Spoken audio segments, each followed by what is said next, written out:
Bring along an American Express card to open the door to rewards wherever you go. Morning coffee run with an old friend? Earn cash back.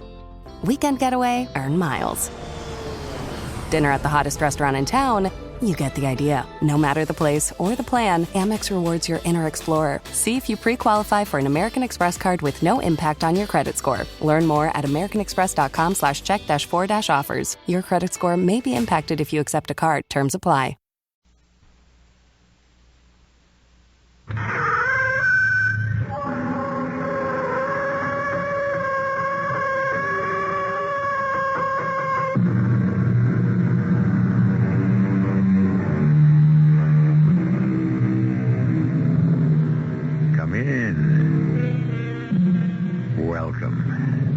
I'm E.G. Marshall, walking delegate of this union of demons, devils, shades, and spirits, plus other assorted practitioners of the ultra and the macabre.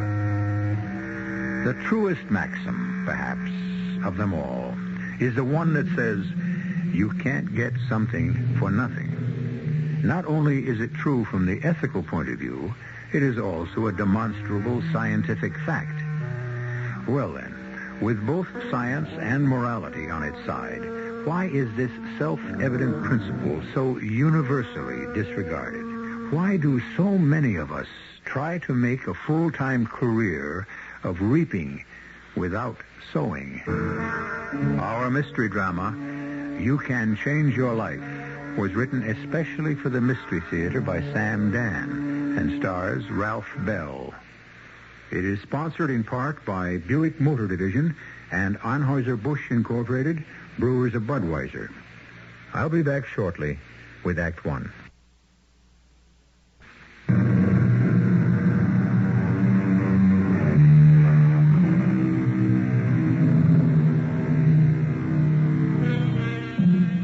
The curfew tolls the knell of parting day.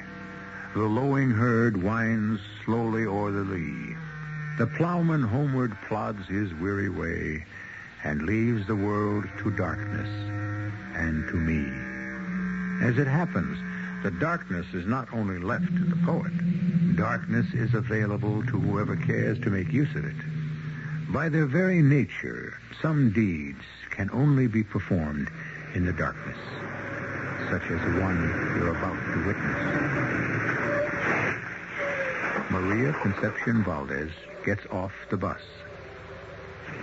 She stands on the dark, fog-shrouded street corner. Where is Arturo? He always meets her here when she works late.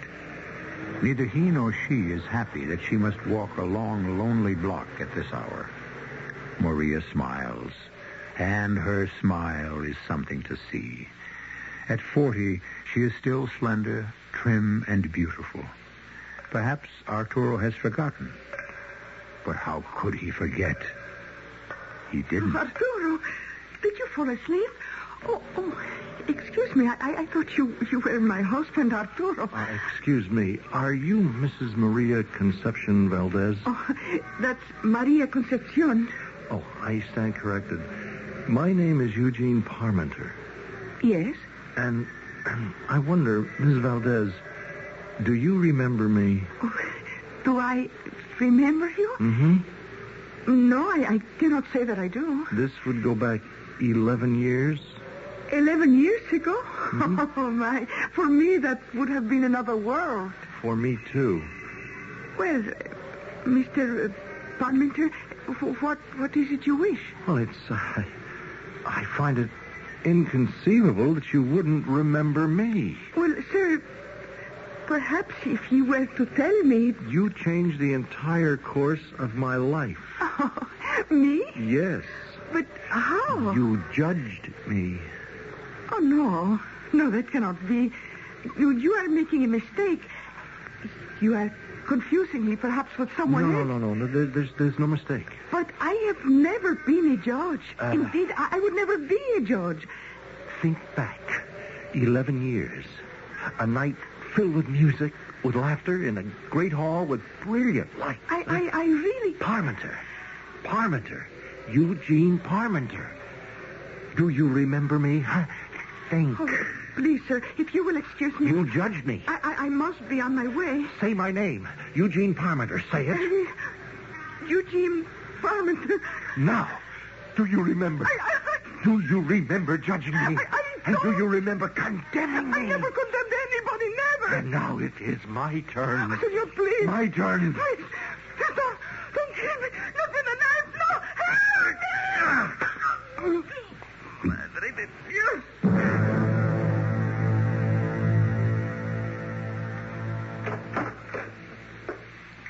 What do you want?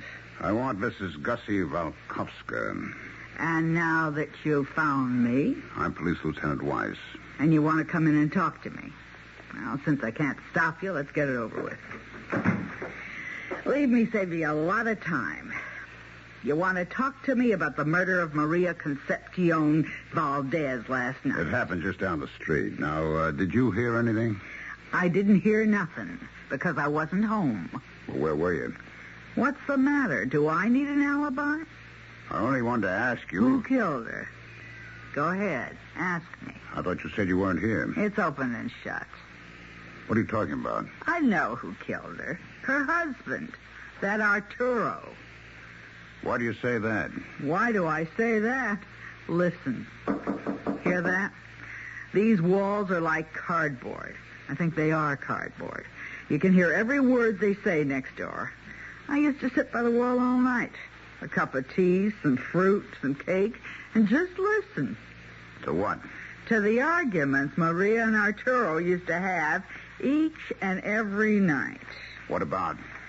Well, you got to know the background, Captain Weiss. I'm only a lieutenant. You're going to get promoted because you're about to solve this case. It's the old story. What old story? They come here from Cuba 12, 15 years ago. He was kind of rich, but he was lucky to get out with a shirt on his back, you see.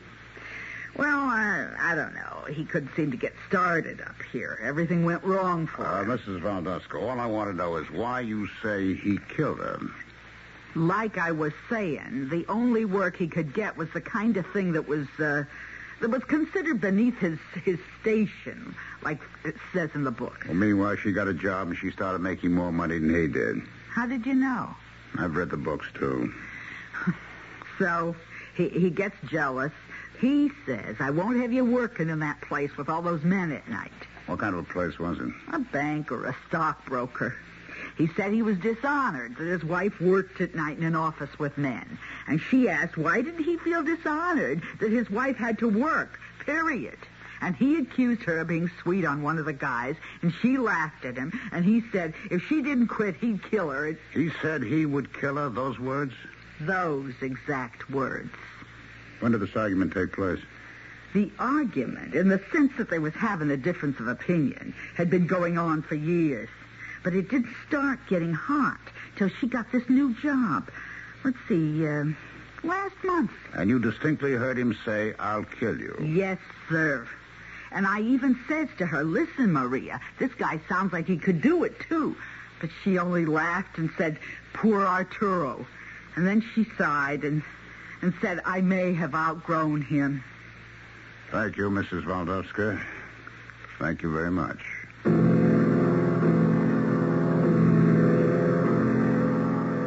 But, Lieutenant, why would I kill Maria? Why would I kill my wife? Mr. Valdez, is it true you fought? Yes, we fought, but all married couple fight. Continuously, bitterly? We What did you fight about? There are those things between a man and wife which need not be discussed with strangers. We are investigating a murder. Investigate. But why question me? Mr. Valdez, your wife was murdered near the bus stop. By some subhuman monster, some thief who... Her money was still in her purse. She still wore her rings and bracelets. We must discount robbery as the motive. What'd you fight about with your wife, Mr. Valdez? I am not required to tell you. All right, shall I tell you? She was making more money than you. You resented it. And she was beginning to resent it, too. Your marriage was coming apart. That's a lie. I was a very wealthy young man back in the old country. We were allowed to take nothing with us. I never learned I never learned how to make a living. She said, you must change your whole attitude. You must go to school, learn a trade, a profession, anything. I could not do it. You understand? Frankly, no. Too many generations of blue blood. But she learned. And she was becoming another person, a stranger. I tried to keep her, but she... And so you killed her? No. You would meet her at the bus stop every evening? Yes. But last night you didn't? No. Why not? I must have fallen asleep. I was awakened by the police who rang my bell to tell me yes, that... I know. I'll tell you what sounds more logical, Mr. Valdez. Last night you went to the bus stop, as usual, to meet your wife. And you had the usual argument. And in a fit of anger, you killed her. But it's not true. I wouldn't.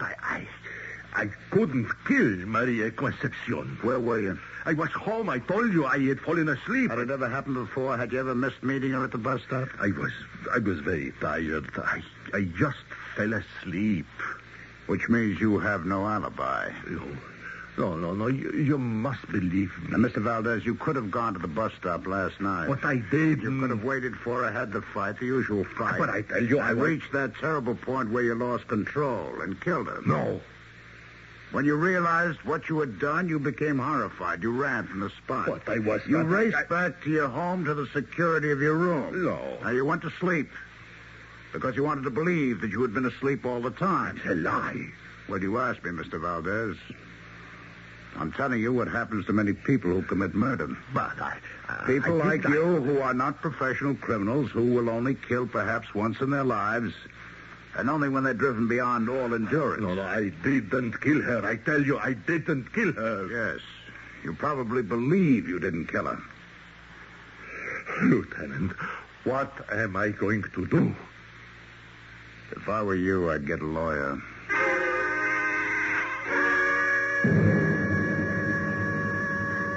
Well, Mr. Palmer, I can promise you, in less than 1 week's time, you shall be an acceptable bridge player. Oh, that's fine. Oh, yes, indeed. The Borden School of Bridge guarantees results. I mean, provided you can count to 13. Oh, I think I can handle that, Miss Borden. Oh, good. Well, it's been a pleasure to meet you. Oh, excuse me. Hello? Oh, yes, darling. Well, I'm closing right now. The new student is here. Oh, well, I just have to get his name and everything. No, I won't be long. Sure thing. Bye, dear. Now, just let me fill out this form. You said it's been a pleasure to meet me. But we have met before, you and I. Oh, have we? Oh, yes. And I remember you very well. Are you sure? Oh, yes. It was 11 years ago. 11 years? Oh, that's ancient history. Well, to you, perhaps. But to me, it's real, living, vital history. I'm trying to place you. Remember me now? No. And my name? Eugene Parmenter? Means nothing? Oh, I'm sorry. I suppose I should. You changed the entire course of my life. Oh, well, how can you say that? Yes, you sat in judgment. Now, I'm afraid I can't follow that at all. You judged me and found me wanting. Oh, how is it I don't remember any of that? To you, it meant nothing. Oh, no. But to me, it was my life. You condemned me. Mr. Parmenter, are you sure you have look at me right... closely. Look at me. Now look at me. Sir, I'm afraid I must ask you to leave. Now look at me, you stupid woman. Now, see here. No, don't. Please don't point that knife at me. I'm going to kill you. Why? Why? Because you sentenced me to misery for 10 years. You won't get away with it. Or perhaps I wouldn't if I used a gun. Help! You know as well as I do there's no one here. You'll be caught. With a gun, they can identify bullets. A knife leaves no trace at all. Why? Why? Look at me closely. Now, do you remember? Eugene Parmenter. Yes, I remember. Good. Now you won't die in ignorance. But I didn't do anything. You condemned me. No, don't.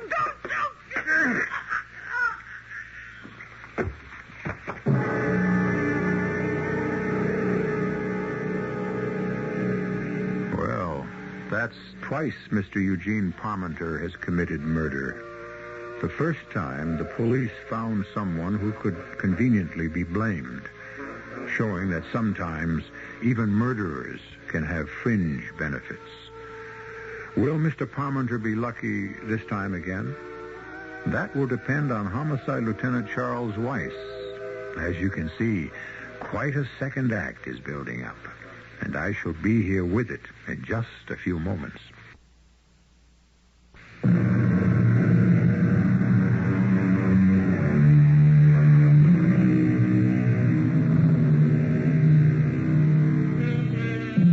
Mr. Eugene Parmenter has been busy recently settling what appears to be some old grievances.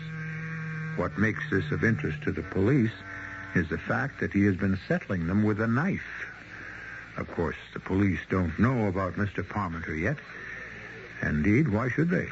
His first murder has a logical suspect, and as for his second... Now or later, Terry. Now or later, what? Now you're going to make a statement. Hey, what do you mean, a statement? Telling us how and why you killed her. Lieutenant, are you crazy? I mean, have you lost your mind? Terry, you've been cheating on her. Oh, okay, all right. You've been robbing a blind here at the school. What are you talking about? She's got you in court. She's got a lawsuit against you. Well, let me explain Well, that. what's to explain, Terry? It's more than just a civil action to recover money. You could be up against embezzlement, fraud. You could go to jail.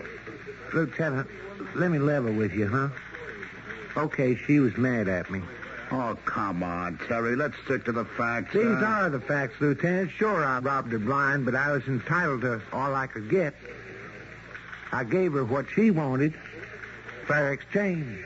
All I know is you have the strongest of motives. She thrown you out into the street, you were on your way to jail. But don't you understand, Lieutenant? It happened all the time, regular, like clockwork. This time it went a little further, because she was a little madder. But she calmed down like she always did. She couldn't do without me. Both of us knew it. All she was doing was letting off steam. Try that story in front of a jury. You might be lucky. You were the last one to see her alive at a club. No, that isn't true. The killer was the last Witnesses one. saw you in that building at 6 p.m. Well, I don't deny I was there. I'd come to make up with her, and I did. We did. And she said, run along and meet me at Larigo's restaurant. Somebody's coming by in a couple of minutes to sign up for lessons. And I did. And who was this somebody? I don't know. But he must have been the guy who killed her. Terry, you have to realize that we only have your word for the fact that you and Miss Borden had made up last night. And that you no longer had a motive. And that there was a mysterious visitor to her office. But it's true. Maybe there is a mad killer running around. A mad killer? Okay, a 3 nights ago, this dame was murdered on the street corner. She was stabbed, wasn't she? What are you trying to tell me, Terry? Okay, last night, Elizabeth Borden gets stabbed to death. Now, the same guy could have done it. And what was his motive? What was his motive for killing the other dame? Now, come on, give me a break, huh? Don't close it up. I know I'm hip-deep in circumstantial evidence, but I tell you, I didn't kill her. Okay, Terry. Think about it. No, you think about it. She was the goose who was laying the golden eggs. Why should I be crazy enough to kill her?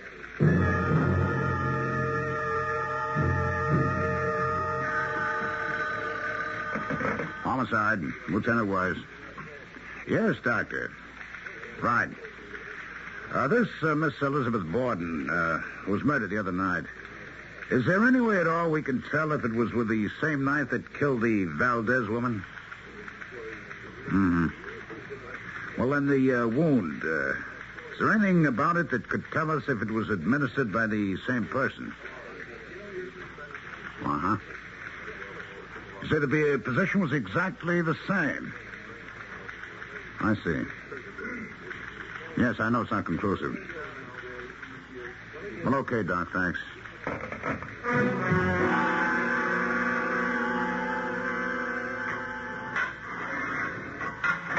Mr. Valdez, I'd like to talk to you. Why, Lieutenant? I may be able to offer you a slight ray of hope. Hope? For what? The evidence is all against you so far, but there's a chance you may not be the killer. No, I am the killer. What?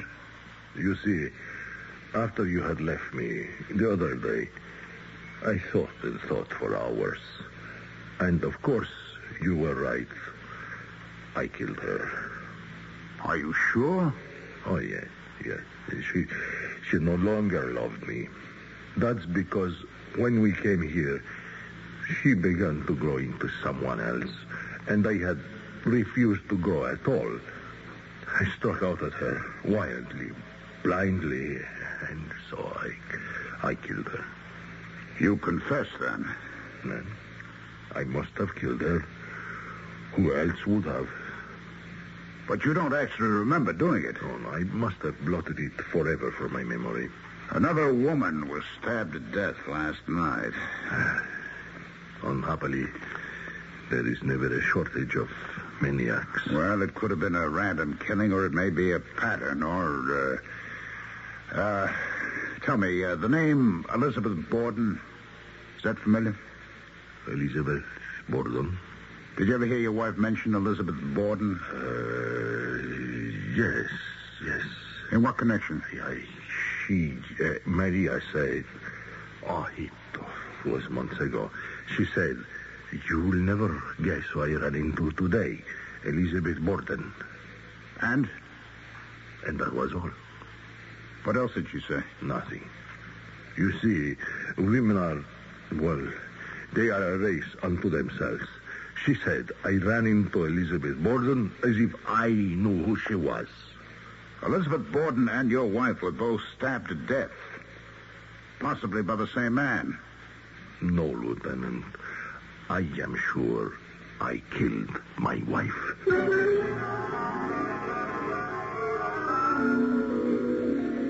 What do you want to look in the apartment for, Lieutenant? Ain't the case closed? Did you ever hear Mrs. Valdez speak of an Elizabeth Borden?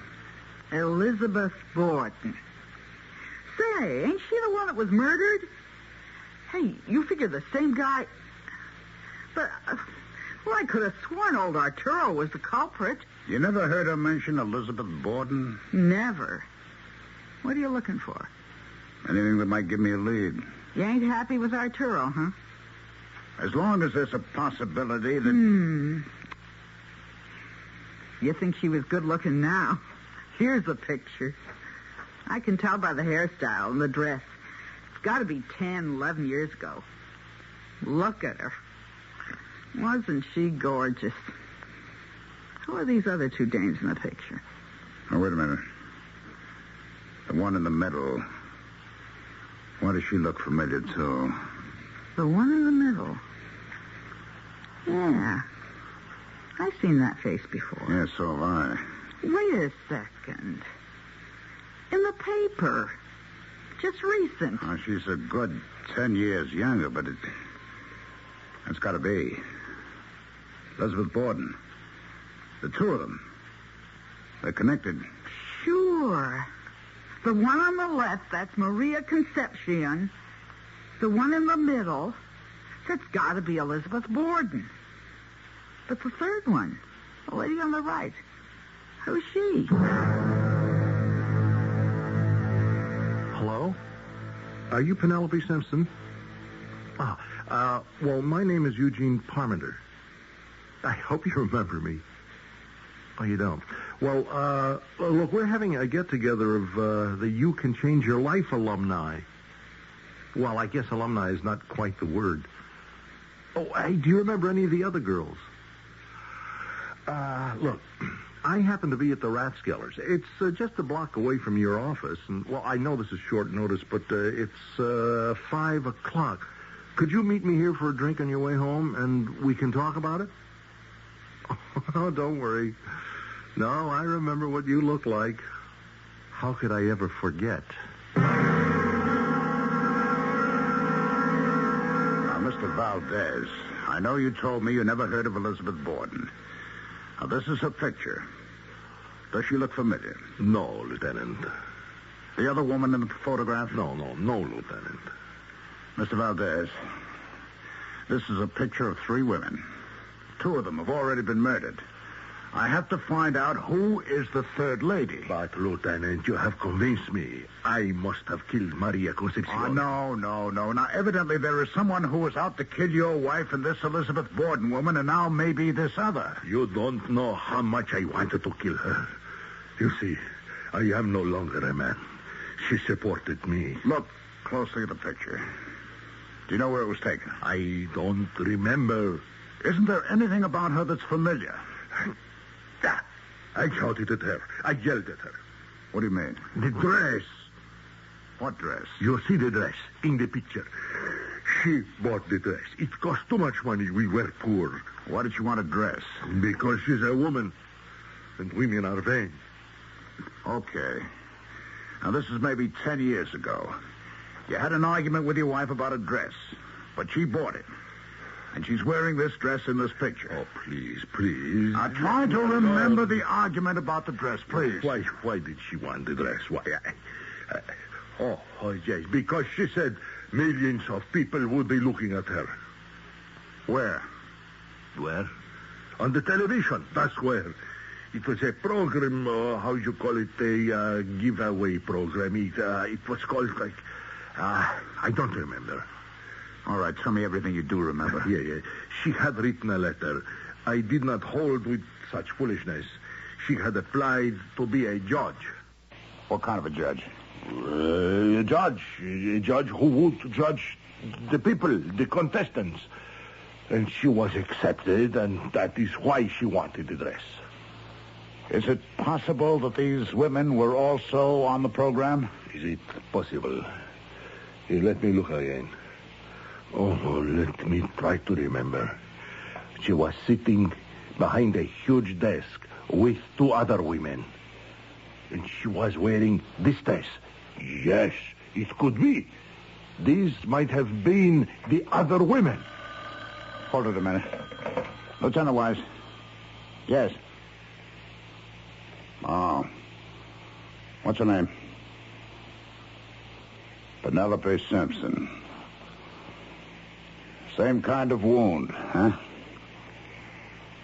All right, I'll get right on over there. The name Penelope Simpson, Valdez, does that mean anything to you? No, Lieutenant. Are you going to put me back in my cell now, Mr. Valdez, how many times must I tell you you did not kill your wife? You're free. Now, there's no point in your coming around here anymore. Nobody's going to arrest you.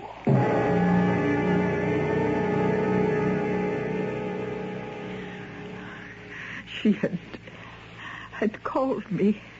She said she had a date for cocktails. Did she say with whom?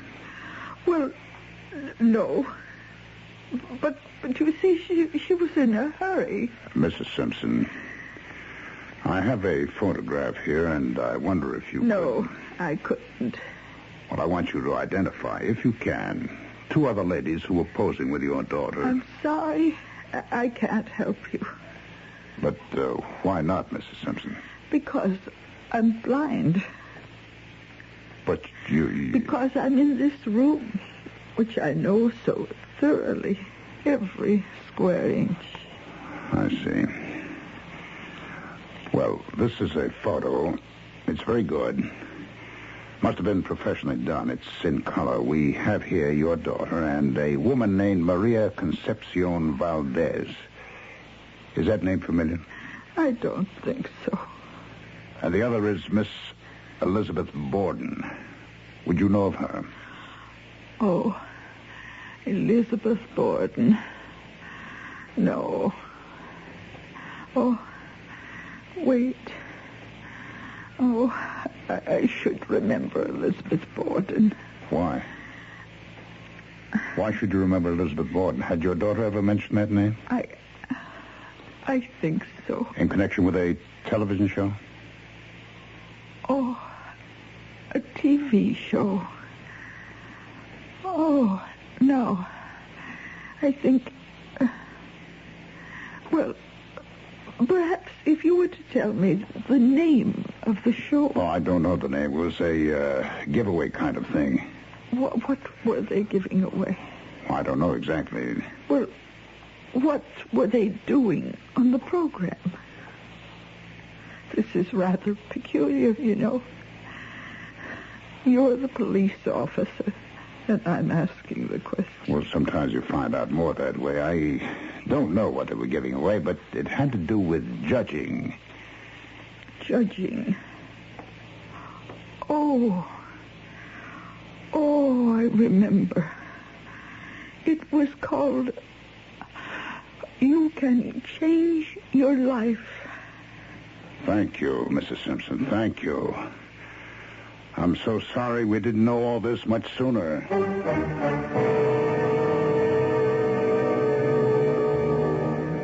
Well, what is it that we do know? We know that 3 women who may have been on a TV program more than a decade ago have come to a violent end.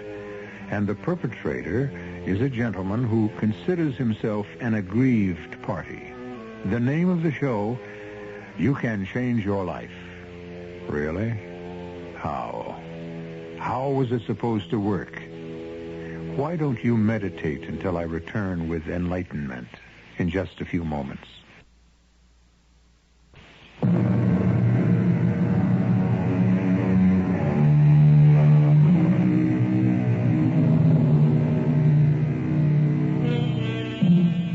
Three women of completely different backgrounds murdered. Offhand, there is no connection between them. It could have been a mad, random killer. But Police Lieutenant Charles Weiss realized that there is always a method to madness and an order to randomness. And he has succeeded in placing all 3 women in the same place at the same time. And your daughter was on this program, Mrs. Simpson? Yes. She had written in and she had asked to be a judge.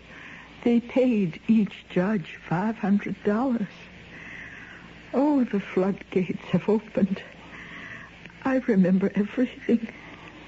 But what does this You have can to do? change your life. Now, who was the... Star. Oh, you don't remember Ted Tinker? No, I can't say that I do. The show went off the air, 8, 9 years ago, because Ted Tinker had a stroke. Oh, he was such a lovely person, so gentle, so kind, so humane, so involved.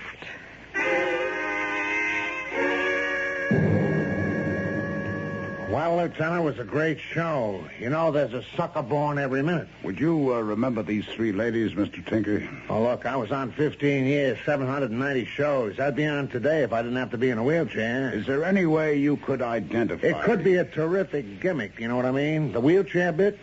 Look at the career Lionel Barrymore had for himself. But the agencies don't buy it. About these 3 ladies... Look, Mr. Lieutenant, I'm organized. Organization, that's how you run show business. Each one of my judges, she gets a picture, $500, a smile, a sincere thank you. There's a letter and a number on the back of that picture. Yes, K1. All right, in back of you, that row of drawers, the one marked K. All right, I got it. Now, there's a folder marked 1. Take it out. All right, hand it over. So, what do we got here? K is 1965. Now, here we are. And 1 is the first show. Judges, your 3 ladies. Maria Conception Valdez, Elizabeth Borden, tall skinny dame, and Penelope Simpson. Uh-huh. What was their function on the show? They gave away $25,000 every week. And every week we had 3 new judges. And this particular week they were the judges. How did it work? Wow, it was a sob story program. You mean you never watched it? No. What were you doing? Living in exile someplace? You know the ratings I had? What did they do? Every week, 2 creeps would come on the show. You think you run into weirdos in your business? So these 2 characters each week would say how they could change their lives for the better if they had $25,000. And that was it. It's the gimmick. It was good for 15 years till I got sick and... And the judges, I would suppose, decided who would receive the prize, eh? Yeah, but don't brush off the genuine, authentic grassroots appeal. I mean, these were folks who wanted to change their lives, to become something greater, something better, to be a credit to their country and their community. Don't try to sell me. I'm not a sponsor. K1. We had these 3 women as judges, and the contestants were... Oh, you should have seen the neck on this guy. He was one of the contestants. I called him Ichabod Crane. The audience broke up. What was his name? Jerry Dawson. And the other guy, a very quiet-looking creep named Eugene Palmer. Who was the winner? The jury decided in favor of the neck, Jerry Dawson. And the loser was... Eugene Palmer. On what basis did the ladies decide? Well, they're all 3 dead, so I guess we'll never know, eh? Well, what kind of stories did the contestants tell? Stories?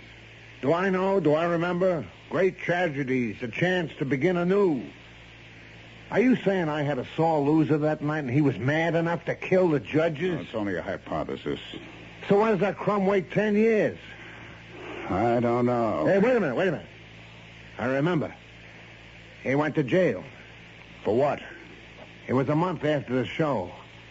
I remember. It was in the paper. He stole a lot of money from some company he worked for. And he went to jail? He got 10 years. Which means he just got out, and just in time to kill those 3 ladies. Hey, sure, it figures. He was sore at them. 10 years. That's a long jail term just for stealing. Well, there was some assault wound up in it, too.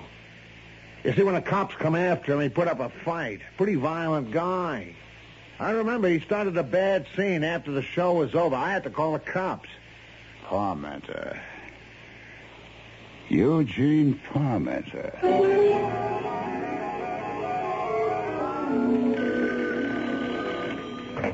Lieutenant Wise.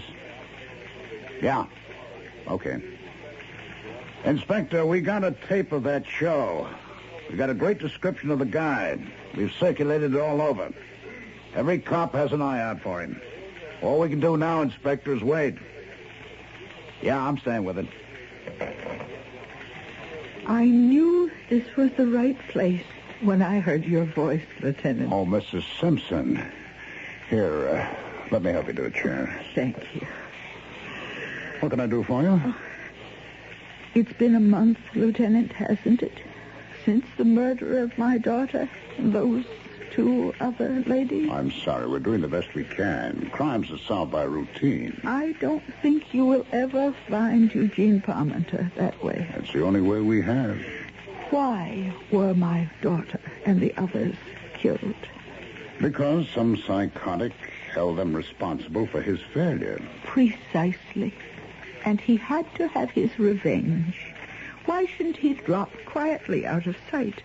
Even leave the country? Disappear forever? We hope that won't happen. I have a suggestion. You have? Yes. Why should Mr. Parmenter believe his work is finished? Well, because he's already murdered those 3 women who he believes had wronged him. Yes, but suppose he can be convinced he made a mistake. I don't follow that. Suppose it should turn out that he had killed them for nothing. Then what? I still don't understand. Suppose he were to discover that the judges on that program were only figureheads, window dressing, that the decision was really made by Mr. Ted Tinker, who secretly conveyed the verdict to the judges. And that would make Mr. Parmenter so furious that he would attempt to murder Mr. Tinker? Yes. You could guard Mr. Tinker night and day, and thus catch Mr. Parmenter in the act as he attempts... Mrs. Simpson, we can't do that. We are restricted by various constitutional... Very well. I shall do it myself. Oh, now, Mrs. Simpson... I shall tell the reporters that my daughter gave me the inside information that it was Mr. Tinker who really made the decision. But that's not true. How would anyone know? I say my daughter told me. Can you prove she didn't? Well, Mrs. Simpson, we can't stop you.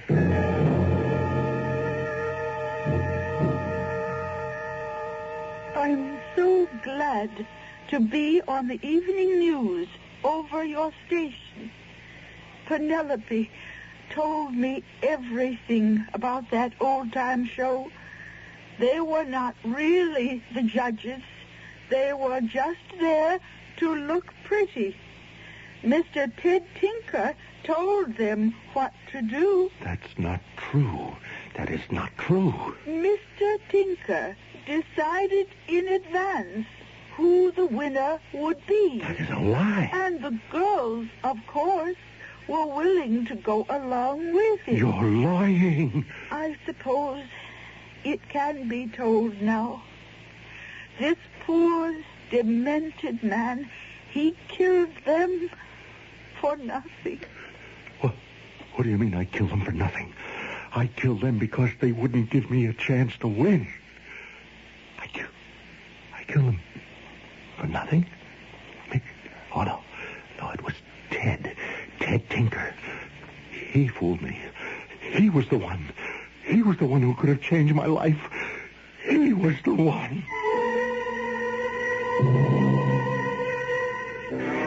I am going to sue your station for every nickel you've got. And that stupid reporter. I never said who the winner should be, and I can prove it. I got witnesses, my director, my scriptwriters. You're in bad trouble, baby. The next voice you hear will be my lawyer. Hello, Mr. Tinker? What? Who are you? Huh? How'd you get in here? You remember me? I'm Eugene Parmenter. No. Nah, you ain't. I remember what you look like. I changed my face just enough. But people who stare hard can... Listen, I don't care what you heard on TV. It was the dames. They decided I had nothing to do with it. You should have overruled them. After all, my case was so obviously more worthy. Now, look, don't do anything crazy. I said I needed the money in order that I may not drop into the searing fires of shame. Now, I said I needed it to right a wrong, and everybody laughed. I didn't laugh. Believe me, I was moved. I cried. Then why didn't you help me? Why didn't you give me the money that could have saved my reputation and kept me from prison? Because the game had to be played by the rules, and the judges said... You were the judge. No. It isn't true. Believe me, she's a senile old lady. Can't you see what she's doing? She's setting you up. Hey, look, put away the knife, beat it fast, and you're in the clear. I won't even say you showed up. Oh, no, not until you pay the price. You're crazy. Hey, no, don't come near me. Don't you... Let go of the knife. Palmer, let go of the knife. Let go. Drop it. That's But better. he was the one. He was the one I had to kill. The others, they were a mistake. I'm sorry. Yes, we're all sorry. Daly, Jim, get the cops on him. All right, take him down. I'll come out of jail one day, Ted Tinker. Oh, you'll pay the price. Hey, Lieutenant, did you set this up? No, Mrs. Simpson arranged it all by herself. We simply had to protect you in case of danger. I'm going to sue her and the station for every nickel that... Although, you want to know something? She guessed it. She's right. I did call all the shots. That fool, he killed all those poor dames for nothing.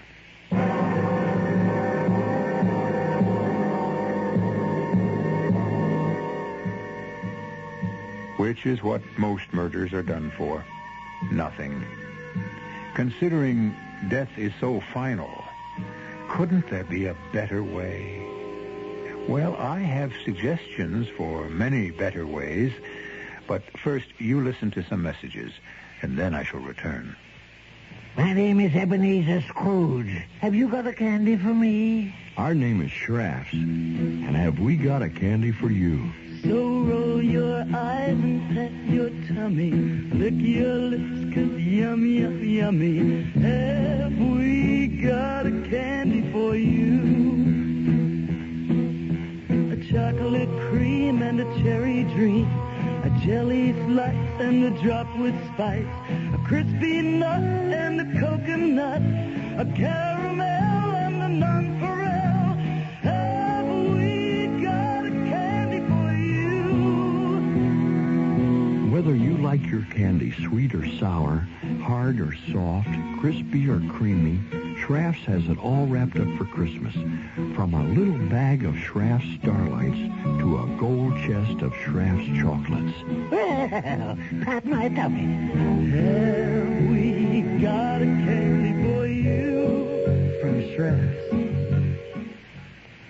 Chock full of nuts, the Heavenly Coffee comes in just one grind. Makes perfect coffee every time, no matter how you make it. Whether you use the old-fashioned percolator or any of the new automatics, Mr. Coffee, Norelco, Westband, Bunn, or any other coffee maker, Chock full of nuts is the only coffee that gives you that perfect heavenly flavor in any of them. Chock full of nuts all-method grind coffee is a blend of the world's most expensive coffees in one grind that makes heavenly coffee in any coffee maker. Chock full of nuts is that heavenly coffee, heavenly coffee, heavenly coffee. Chock full of nuts is that heavenly coffee. Better coffee a millionaire money can't buy.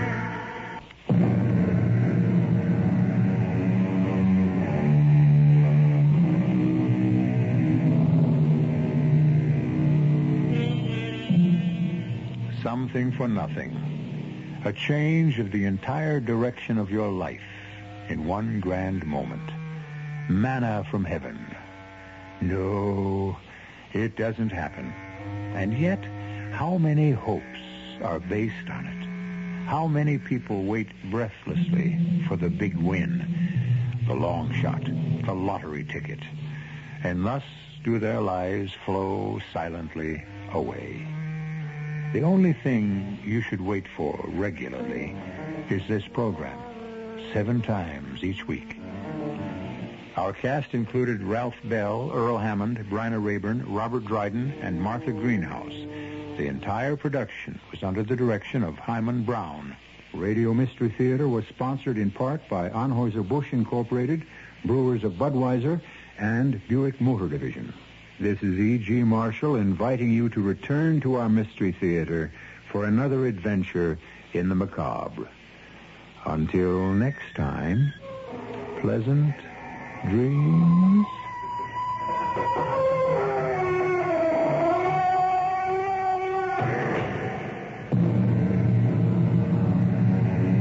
Tonight's Mystery Theater was also brought to you in part by ShopRite Supermarkets, where you get a lot more for a little less.